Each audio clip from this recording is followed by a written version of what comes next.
Muy buenos días amigos, nuevamente acá quiero hablarles acerca de temas de relevancia contemporánea, tal como me lo ha pedido el padre Patricio. Hoy día, después de, bueno, ya hemos abordado algunos temas, yo diría importantes, el nihilismo por ejemplo, quisiera hablar de algo sumamente relevante que es la dignidad humana, ya como principio moral fundamental de la moral cristiana y también como fundamento esencial de los derechos humanos. Muchas veces ocupamos la palabra dignidad en varios sentidos. Eh, a veces, bueno, se ha reivindicado tanto como por la derecha como por la izquierda la palabra dignidad, ¿cierto? Por el caso de la izquierda, ¿cierto? La Plaza Dignidad, por ejemplo, asociada a condiciones de vida, ¿ya? Cosa que no es incorrecta, ¿cierto? Asociado a condiciones materiales de vida. Digna significa condiciones suficientes de vida, ¿ya? Y en ese sentido sería indigno que una persona no tenga los medios necesarios para subsistir o que viva en un lugar donde no hay alcantarillado, donde no hay techo, etcétera. Por otra parte, también se habla de la dignidad en un sentido moral, es decir, una persona con especial dignidad, ¿cierto? La dignidad eclesiástica, por ejemplo. Ahora, la pregunta es, bueno, ¿qué significa la palabra dignidad? Primero, ¿de dónde viene este concepto? Eh, ¿Y qué consecuencias prácticas tiene? Y eso es lo más fundamental, diría yo, y ahí, como vamos a ver, digamos, en algunos momentos, yo diría que es donde los cristianos, los católicos, ¿cierto? Estamos fuertemente al debe. Es decir, que si bien nosotros tendemos a creer en la dignidad, o a reivindicarla, o a hablar acerca de ella, sin embargo, a la hora de sacar las consecuencias de la dignidad humana, no siempre estamos a la altura porque son exigencias altas. Bueno, en primer lugar, el tema de la dignidad humana no es un tema que encontremos, por ejemplo, en la filosofía griega, salvo para hablar de la dignidad moral. O sea, es decir, la dignidad para los griegos se asociaba con lo que hoy día se llama la magnanimidad, o sea, la capacidad de proponerse grandes empresas y llevarlas a cabo, ¿cierto? Una persona magnánima, por ejemplo, alguien que no solamente, por ejemplo, dona dinero a una fundación, sino que es la cabeza de la fundación, es la persona eh, que inaugura la fundación, que dedica su tiempo a una fundación, por ejemplo, para ayudar a, a los niños, podríamos decir, con alguna enfermedad. Sin embargo, bueno, esta noción de dignidad moral, por ejemplo, la dignidad de Sócrates, ¿cierto? Que Sócrates enfrentó su muerte con dignidad, contrasta con la idea de que hay gente que no tiene ningún grado de dignidad. ¿Ya? Es decir, en ese sentido, contrasta la dignidad del ciudadano griego, por ejemplo, Sócrates, ¿cierto? Y su dignidad, digamos, no solamente como ciudadano, sino como un hombre íntegro moralmente, un hombre que no está dispuesto, que está dispuesto a sacrificarse incluso por sus principios. O sea, que prefiere morir antes que renunciar a su misión divina, ¿cierto? Como él decía, de orientar a los atenienses, de decirles que no se preocuparan tanto de la riqueza y de los honores, sino de la virtud. Pero eso contrasta con la situación, por ejemplo, del esclavo, que el esclavo es jurídicamente una cosa, ¿cierto? Por mucho que se le pueda dar buen trato, el esclavo es jurídicamente una cosa. Es con el cristianismo, es el cristianismo el lugar donde surge la noción actual de dignidad humana, por mucho que nuestro mundo no sea cristiano. Sin embargo, hay muchos de los conceptos que valoramos hoy día y que invocan moros y cristianos, podríamos decir, que tienen raíz cristiana, y uno de ellos es la dignidad. ¿Qué significa dignidad? dignidad y no precio, dice Kant. ¿Qué quiere decir esto? Que algo o tiene precio, o es decir, su valor está sometido a lo que piensen los demás, ¿cierto? En este caso, el precio lo define la oferta y la demanda. Y si nos preguntamos por qué algo tiene un alto precio, por ejemplo, un cuadro de Van Gogh, ¿cierto? Un cuadro de Van Gogh que no valía nada, ¿cierto? Cuando Van Gogh estaba vivo, que ahora cuesta muchos millones de dólares. ¿Por qué se produjo el cambio? Bueno, porque hay mucha gente que quisiera tener un cuadro de Van Gogh. Eso genera que suba el precio hasta alcanzar, digamos, el valor que alguien está dispuesto a pagar por él. Ahora, pudiera ser eventualmente que los Van Gogh perdieran su valor y volvieran a ser, digamos, a ser artículos desechables, como lo fueron en el tiempo de Van Gogh. Eso es tener precio, ¿cierto? El precio regido por el mercado, ¿cierto? Las cosas valen lo que estamos dispuestos a pagar por ellas. Y eso depende también de la abundancia de estas cosas. Si tenemos abundancia de agua, nadie va a pagar mucho por el agua. Si hubiera escasez de agua, el agua sería más valiosa, tendría un precio más alto que el oro. ¿Y qué pasa con la dignidad que atribuimos a las personas? Bueno, dignidad significa valor absoluto, valor no condicionado.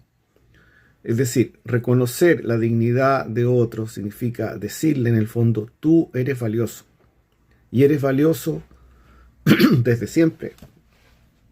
En el caso nuestro como cristianos, eres valioso, eres un ser humano desde la concepción hasta la muerte natural. Lo que hace problemático, evidentemente, o sea, no podemos pensar, por ejemplo, que una criatura que no ha nacido vale menos que un ser humano ya nacido, y no podemos tampoco pensar que una persona que está enferma vale menos que una persona que está sana.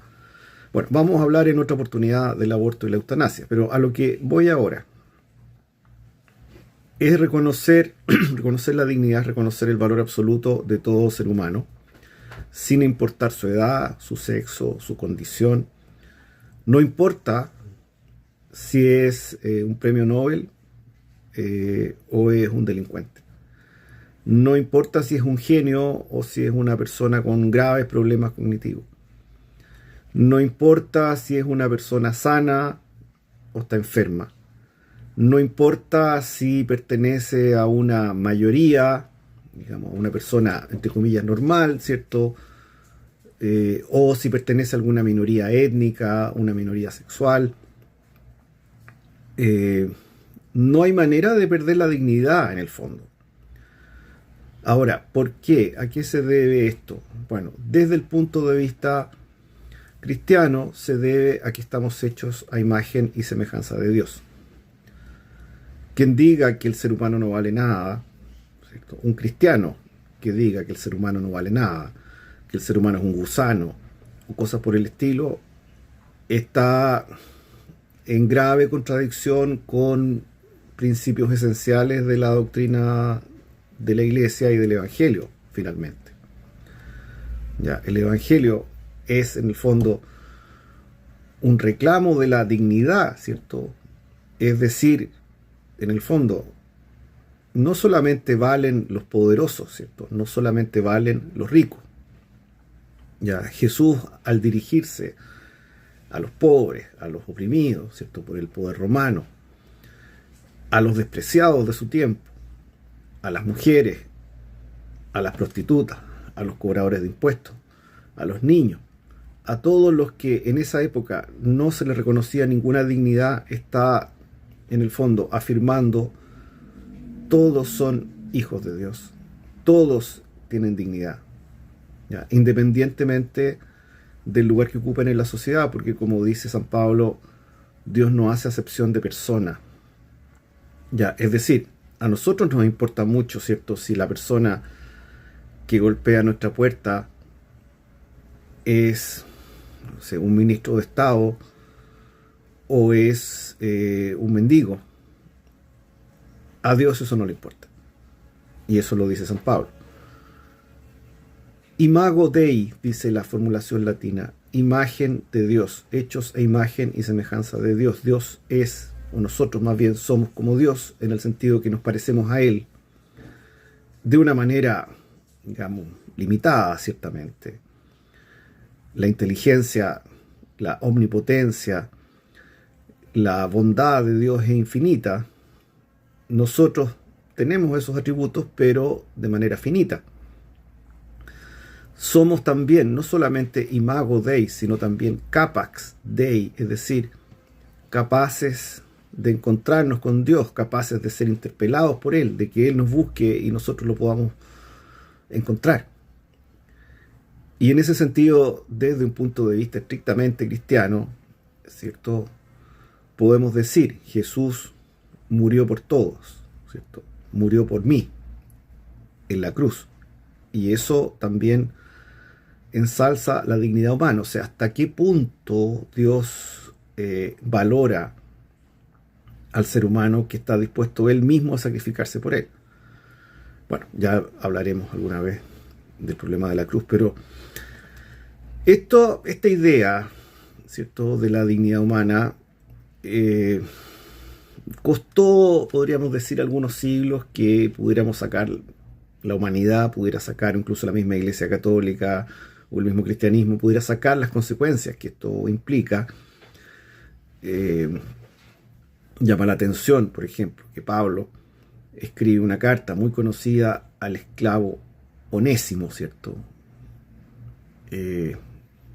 Bueno, habla del esclavo Onésimo, ¿cierto? Y dice, este esclavo es como mi hijo, ¿cierto? Sin embargo, no habla de la abolición de la esclavitud.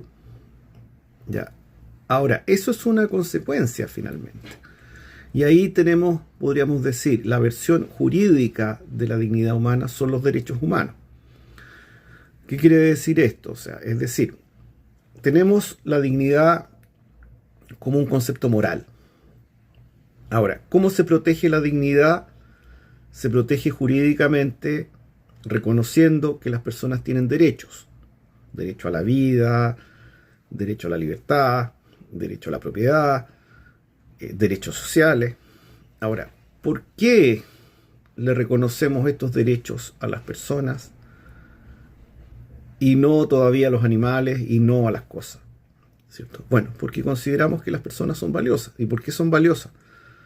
Porque tienen dignidad. Ya, dignidad que, bueno, para el cristianismo viene, como decíamos, de su semejanza con Dios. Para otros autores, como Kant, ¿cierto?, viene de su condición moral, ¿cierto? Por nuestra condición moral tenemos dignidad. Y en otros casos se considera incluso que por una suerte de acuerdo, ¿cierto?, un fundamento evidentemente más débil.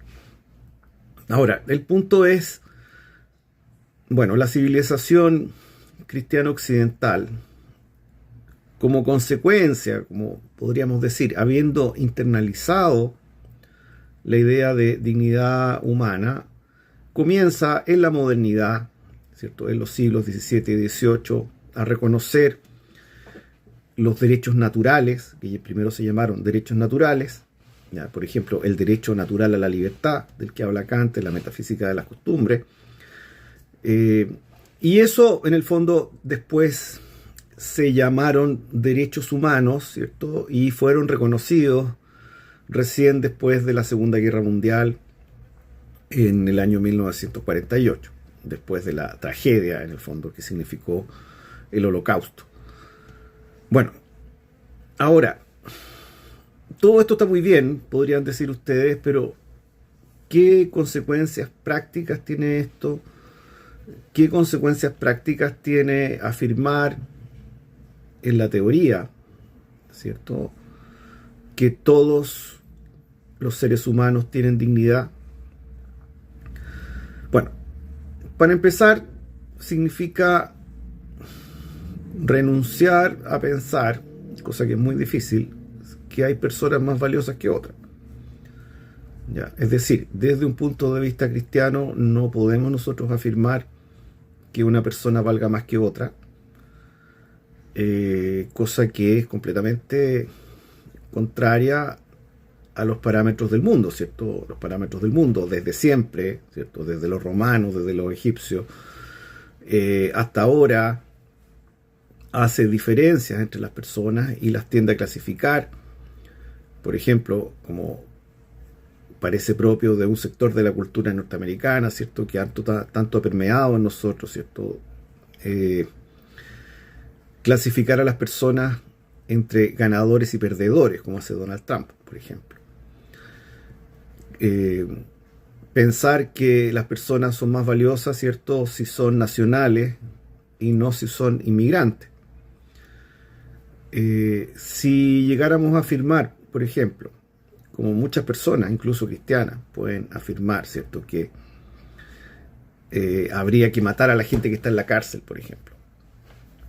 Bueno, eso contradice radicalmente la idea de dignidad humana, ya, la idea cristiana de dignidad humana.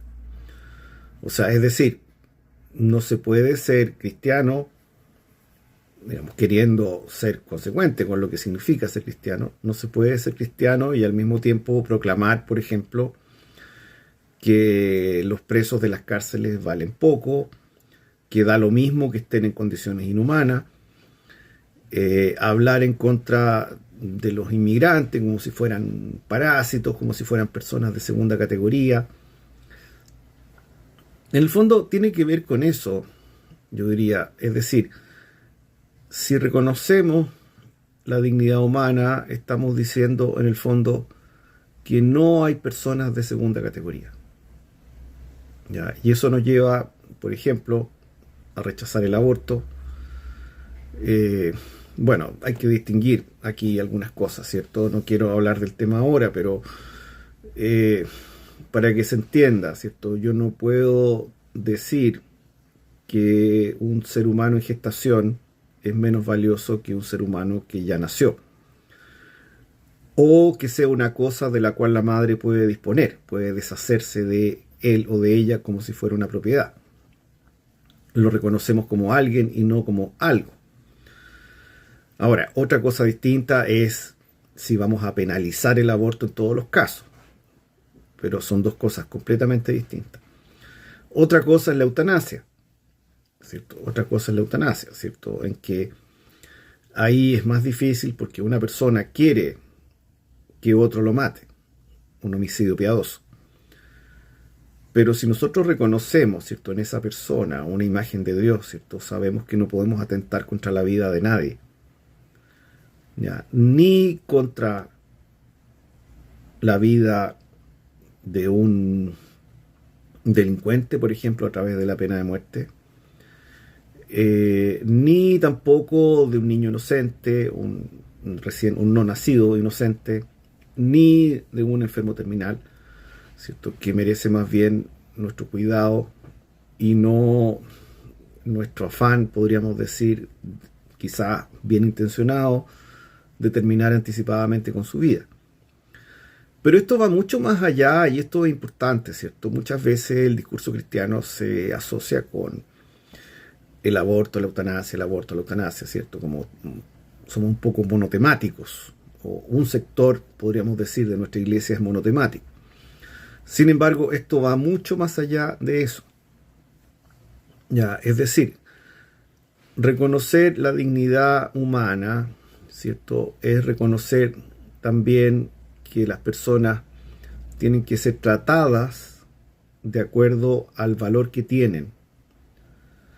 Y si las personas tienen un valor absoluto, y esa es la idea de la dignidad, entonces de esto se sigue, lógicamente, ¿cierto?, que tienen que ser tratadas con respeto absoluto.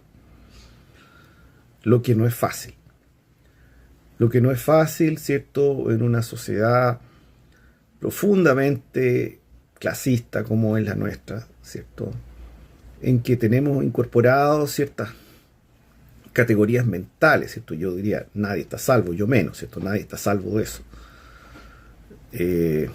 Respecto a una cierta tendencia que tenemos a clasificar a las personas de acuerdo a un montón de factores que todos conocemos, ¿cierto? Raza, educación, lugar donde vive, ocupación, clase social, en fin, hay tantas maneras de despreciar a las personas, ¿cierto? Maneras grotescas, ¿cierto? Como decir, hay que matar a todos los, no sé, X, ¿cierto? Hay que matar a todos los delincuentes, o hay que expulsar a todos los inmigrantes y sus hijos no tienen derecho a nada. Maneras grotescas, ¿cierto? Pero también maneras sutiles, ¿cierto? ¿Cómo trato yo a las personas más humildes con las que me encuentro todos los días, ¿cierto? Las personas que hacen trabajos más humildes, ¿cierto? Que barren las calles, ¿ya? Personas que se levantan a las 5 de la mañana con frío, con calor, en condiciones, digamos, precarias de trabajo, subcontratadas, con el sueldo mínimo menos incluso. ¿Cómo las tratamos? ¿Las vemos como iguales? ¿Como iguales a nosotros? ¿O pensamos en el fondo, o asumimos, quizás sin pensar, que, bueno, ellos son ellos, nosotros somos nosotros, no se puede comparar, ¿cierto? No podemos, no estamos al mismo nivel en el fondo. Ya, también eso puede ser por un desprecio intelectual, digamos, gente que son más ignorantes, por ejemplo, ya, son gente más simple. Bueno, esas son formas de, en el fondo, decir, hay personas más valiosas que otras y por lo tanto no hay dignidad, porque si hay dignidad, la dignidad es igual para todos. ¿Ya? Y eso, si hay algún mensaje claro en el Evangelio, es ese, ¿cierto? Es decir, que Cristo dignifica con su actitud, ¿cierto? Se acerca a hablar con mujeres que ni siquiera eran judías, ¿cierto? Cosa que estaba mal visto o incluso prohibido. Come con gente indeseable para la época. Selecciona sus discípulos de gente a partir de personas humildes, no ilustradas. Agustín se pregunta, por ejemplo, ¿por qué primero el pescador? ¿Cierto? ¿Por qué no primero el intelectual? ¿Por qué no primero el rico o el poderoso, el príncipe? Y Agustín responde algo muy hermoso, diría yo. Él dice, si el intelectual fuese seleccionado por Jesús, ¿cierto?, para ser su discípulo, entonces este intelectual diría, me eligió por mi inteligencia. Si el poderoso fuera seleccionado primero para ser discípulo, apóstol de Jesús, diría, bueno, fue por mi influencia, por mi poder, por el lugar que ocupo en la sociedad. Sin embargo, dice Agustín, el pescador no tiene nada que decir, no tiene ninguna cosa de la cual jactarse, ¿cierto? De decir, fue por esto, ¿cierto? Por esta cualidad brillante que yo tengo. Entonces, asume más fácilmente que esta elección se debe a la misericordia de Dios, a su compasión, a su bondad, y no a un mérito que él pueda tener. Entonces Agustín dice, sí, está bien, que venga a la iglesia el intelectual, el rico, el poderoso, pero primero el pescador. Eso es, en el fondo, una reivindicación de la dignidad humana. O sea, y la mayor reivindicación es evidentemente la cruz del Señor. O sea, si Jesús se deja crucificar, si Él permite que lo crucifiquen y ofrece, en el fondo, toma en su espalda el peso de la maldad humana y la ofrece al Padre, ¿cierto? Si Él quiso tomar nuestro lugar, nuestro destino, el destino de la humanidad que se aparta de Dios, ¿cierto?, no por un castigo, sino como consecuencia directa de esta separación, este querer ser como dioses, ¿cierto? Si Jesús quiso hacer esto, es porque valora la condición humana de una manera que nosotros ni siquiera podemos llegar a entender. Entonces, ¿qué consecuencias tiene finalmente? Bueno, la dignidad humana tiene consecuencias a todo nivel, ¿cierto? En la vida práctica, en la vida diaria, el buen trato, el respeto, la justicia, el reconocimiento de las personas. No es, por ejemplo, aceptable para un cristiano despreciar a alguien, por ejemplo, porque es de una minoría sexual, ¿cierto? Si alguien es cristiano, pero se burla, por ejemplo, de otro por ser homosexual o por ser trans o por cualquier cosa, digamos, si lo desprecia, entonces está cometiendo un pecado, ¿cierto? Está actuando muy mal, podríamos decir, quizás sin darse cuenta. Y yo no digo que alguien esté libre de esto, pero son cosas que hay que decir. Si alguien desprecia a otro por ser pobre, o si alguien quiere dejar a los demás, ¿cierto?, a los vulnerables, los quiere dejar sin ningún tipo de protección, ¿cierto? Si es de la idea de que cada uno tiene que arreglársela solo, esas ideas no son cristianas, ¿cierto? Y es cosa de leer simplemente la doctrina social de la Iglesia, ¿cierto? Yo no estoy inventando nada, ¿cierto? Y se dice ahí de manera mucho más clara y más potente de lo que yo estoy diciendo ahora, ¿cierto? Y es cosa de escuchar el magisterio de los últimos papas, de Francisco, bueno, y de ahora del Papa León XIV. Así que bueno, amigos, muchas gracias por escuchar y espero que esto genere una reflexión, quizás un examen de nuestra propia vida, para ver hasta qué punto trato a las personas, ¿cierto?, tal como lo haría Cristo, ¿cierto?, que es nuestro modelo y que es el mayor, podríamos decir, promotor de la dignidad humana que ha habido en la historia. Muchas gracias. Hasta luego.